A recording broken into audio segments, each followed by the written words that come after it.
Okay, guys, so I have waited about 2 weeks before we've had a big harvest because we were trying to save up as much stuff in our garden for Passover week as we could. And today is the day that we need to at least pick enough for our first Seder dinner, which is tomorrow.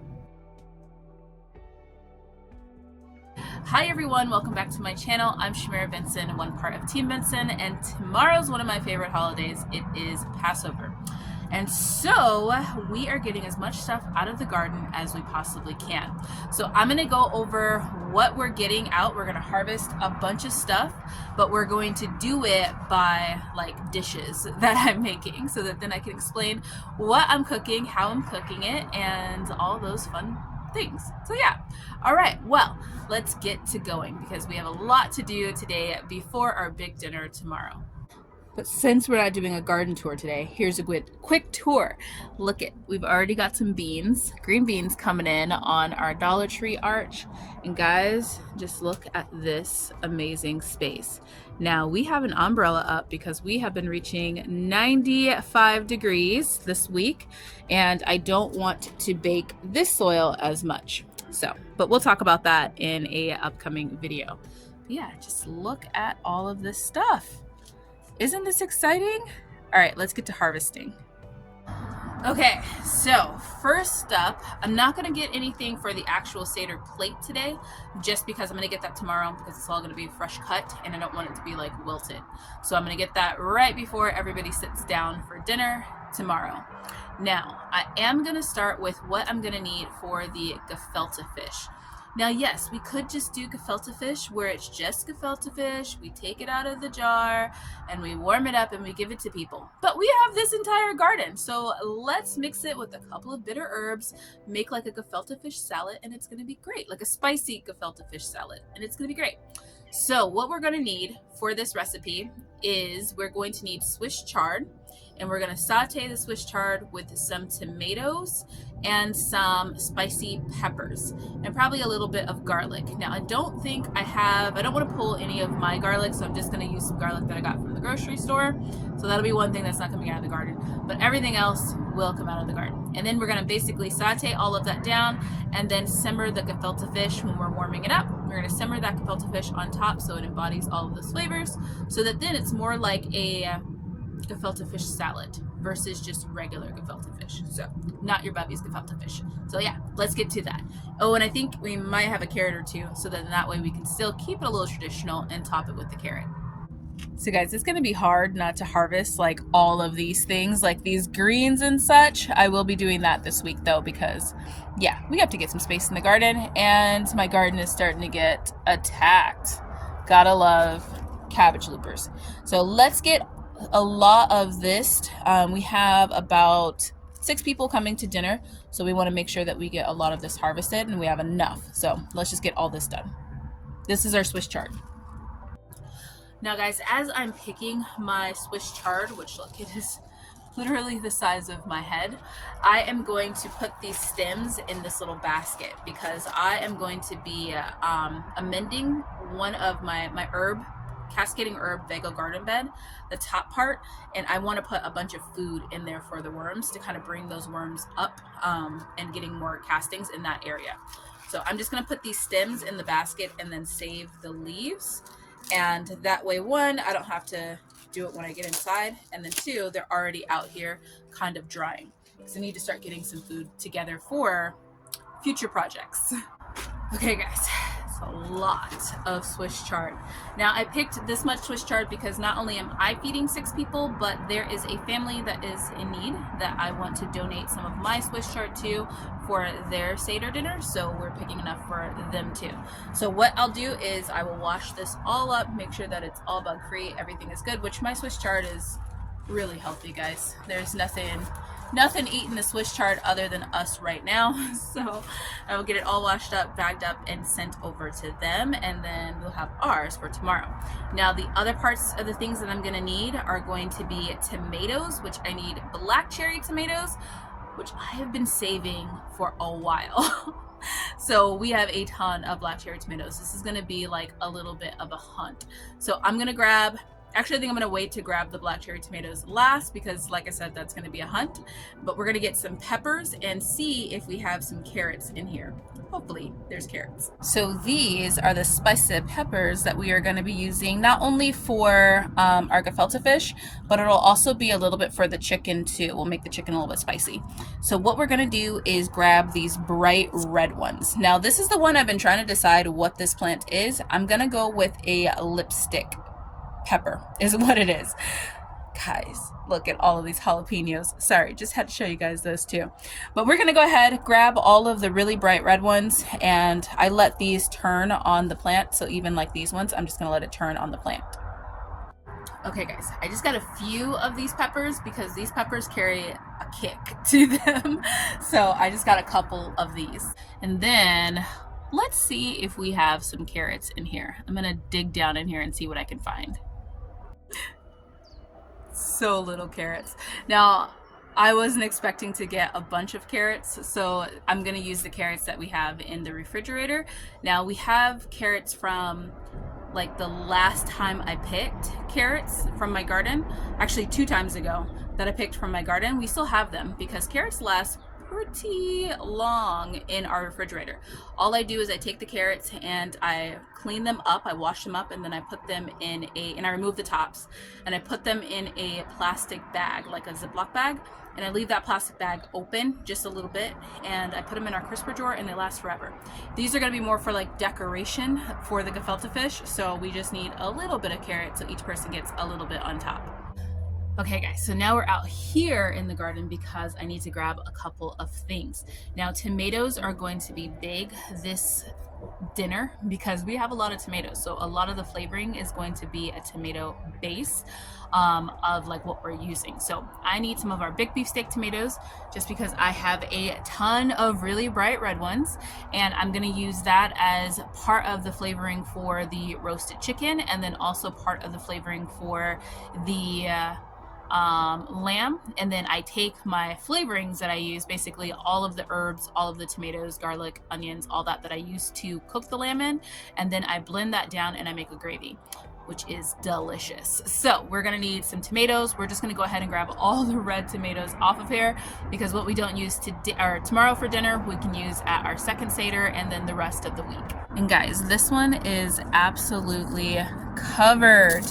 So covered in tomatoes. We're gonna grab them all. Look at that, guys. That is a healthy amount of black or big beefsteak tomatoes. I'm excited about that. So we're gonna be using that for a lot of, like I said, seasonings, gravies, all different types of things. The other thing that I'm gonna be using but I'm not gonna pick until the day of, like the night of, are some of our nasturtium flowers. These are going to go on each table setting they'll go in the glass of tea that I'll make for each table setting.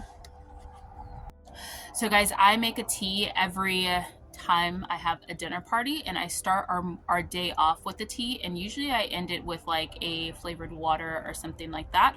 That's good for digestion. So the tea starts off usually with like a echinacea or like something like that for like health, just to encourage good health among my guests. And then we end with something that's good for digestion, usually like a lemon balm. So that's just going to be a side note. Those things I'm not going to pick until the day of. But next up on the list are going to be all of the beets. Now we are getting all of the beets because there are tomatoes in here. You guys see this? I didn't even realize we had tomatoes already on our early girl. So our early girl, she needs the room and we need the beets. So we're grabbing all of the beets. Okay guys, I wasn't planning on doing this, but I really want to make sure that I try and single stem or somewhat single stem this early girl tomato. So what I did is I went in and I just pruned it all. Like I sacrificed some of my bigger growth on it. I left the ones that had the tomatoes, which was, thank God, the main lead already has tomatoes on it.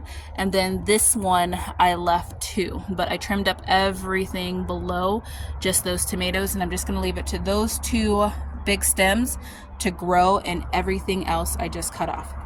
Now let me show you these beets. Guys, this is my beet harvest. This is insane. Look at the size of that beet. It's huge. Oh my goodness. I'm gonna trim up these leaves, trim up the beets, and then get them in the the bucket that we have right here. Okay guys, this is a lot of beets. So we're gonna use the beet greens for some salads later on this week. And then also we're gonna make some wraps, like basically like a lettuce, like a cabbage wrap, but we're gonna use beet greens because that's really delicious with like ground beef and stuff like that. And then we are going to use the beets, which look at how big this is, guys. It's huge. Look at that, it's in my hand. We're gonna use these for roasted beets, and then also probably some to go like in a soup, like I forgot the name of the soup. I'll put it right here once I remember it. So I'm also going to do the same thing with these stems. I'm going to go grab my stem bucket and I'm going to trim all the stems off and just put the leaves in here. Okay guys, look at this. This is beautiful. So we have some extra beet greens too that I'm also going to include in what I'm giving the family. So I'm going to give them a separate bag of beet greens because they eat a lot of lettuce and salads and different things. And then those beets, yes, those are going to make some side dishes, some extra things over, like some soups, all of these different things I have planned for these. So now we are going to grab the black cherry tomatoes. I feel like I've been putting off this task because it's a lot, guys. Let me show you guys this thing. So not only do we have all the red ones underneath here, we also have all the red ones all over there. And it just keeps going on and on. All right, let's get to it.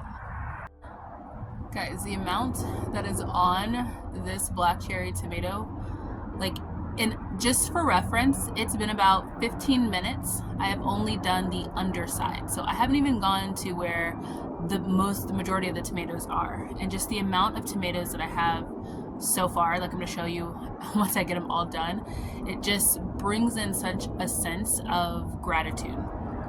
And I often have these moments in my garden where I just stop and it almost brings me to tears to know that this is provided for my family. And Passover is one of those times already that I think it makes me reflect a lot. Our Seder dinners are one of my favorite times of year just because we talk about things like, what are we trying to break free from things that enslave us? And there's things that enslave us all year long, guys. Things from like, okay, I might cut out, but there's things that enslave us all year long and throughout our lives. And it doesn't have to mean that you're like shackled in chains and that is what you are thinking about slavery is. There's things that are like financial slavery. There are things like social media slavery. There's all different types of things that can enslave you as a person. And part of when we're talking about our discussion during our Seder dinner, because if you've never been to a Seder dinner, it has discussion questions in your Hadaga that are reflecting and make you kind of think. And one of the things that I like to consider when it comes to, okay, we're breaking away from things that enslave us, but what are we doing to keep ourselves from going backwards into that? And part of that is being able to build community for me. So me growing this garden, yes, it provides so much food for our family. It provides food for our freezer, but it also provides things for our community too. So being able, especially this year, to be able to say, hey, I have some extra, let me give you something for your Seder dinner too. That means so much to me because part of avoiding becoming enslaved again when it comes to just anything, even just your regular freedoms, is how much community do you have around you that's willing to fight for the same freedoms that you are. So that's just my reflective moment. I'm telling you guys, picking these cherry tomatoes, it's hard. It's really hard not to just sit in gratitude. So before we go from over at this spot and get the tomatoes in the front, I am going to get some celery over here just because we need some for our matzo ball soup and we need some just for our appetizers. Okay guys, my hands look like this and I have been at this for 45 minutes. So I'm going to stop. I'm tired. I'm tired of picking these tomatoes. I actually called a couple friends and just said, hey, if you guys want to come over, I need some help grabbing some more tomatoes and you guys can have whatever you find that is red. Just come and grab them. And I want to show you how many I have left that are just green. before I show you how many that I picked. So one, this is underneath one of my smaller arch, and see how many red ones are still on here? Look at that big cluster up there that I can't even reach. This is all, like, literally what is still left on here that still needs to turn green. Insane. And guys, this is my first harvest. How can you just not be like legit thankful and grateful after harvesting something like this and knowing you still have bags and bags and bags on of this? All right, guys, and this is our first Seder harvest. This is absolutely insane. I am so thankful. Okay, guys, so that is it. I am exhausted after that, and like I said, I didn't even get all the tomatoes, so I did just call one of my friends and say, hey, come over and just grab tomatoes. So I am going to get this all washed up. I'm going to get it bagged up for what we need, and then also I'm going to deliver what I know our friends need for their Seder later on today. And yeah, I thank you guys for joining me on this live. I thank you guys for being with me on my journey to growing my family's food in this little small space in the backyard of my townhouse.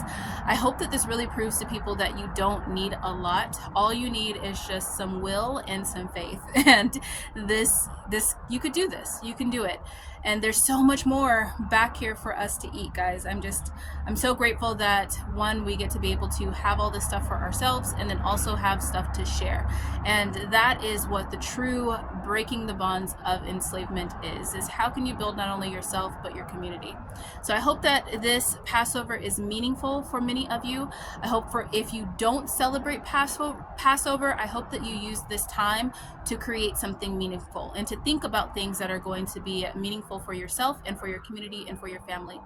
But until next time, grow yourselves a garden, because even a small space can provide you with tons of food, guys.